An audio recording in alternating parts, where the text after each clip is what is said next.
এসেছে, আমাদের এখন এই প্রশ্নের জবাবে যুদ্ধের প্রস্তুতি নিতে হবে। জাতিসংঘকে বলতে চাই, আমরা কোনো বিচ্ছিন্নতাবাদে বিশ্বাস করি না। জাতিসংঘের অবস্থানকে স্পষ্ট করতে বলতে চাই। সরকারকে বলতে চাই, পুরো বাংলাদেশের জনগণ দিকে তাকিয়ে দেখুন।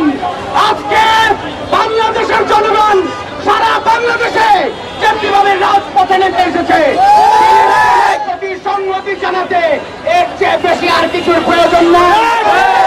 শুধু মিশরের সাবেক প্রেসিডেন্ট শহীদ মুর্শির একটি কথা বলেই আজকে আমার বক্তব্য শেষ করব। আমরা গাজাকে একা ছেড়ে দেব না। দুনিয়াবাসী এই গাজাবাসীর পাশে আছি। জায়গা থেকে, বাংলাদেশ থেকে রাষ্ট্রীয়ভাবে ফিলিস্তিনের সকল পণ্যকে বয়কট করে ছাড়বেন।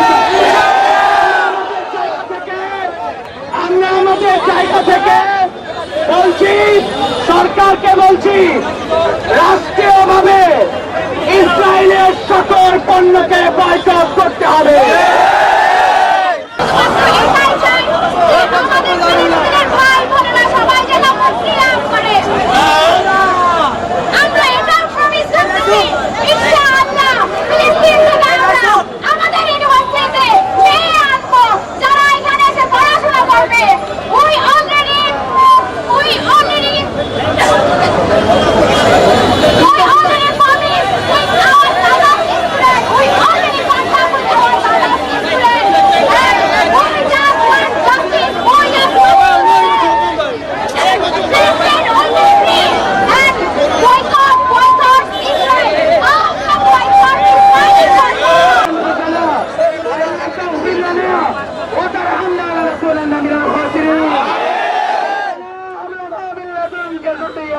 Gracias.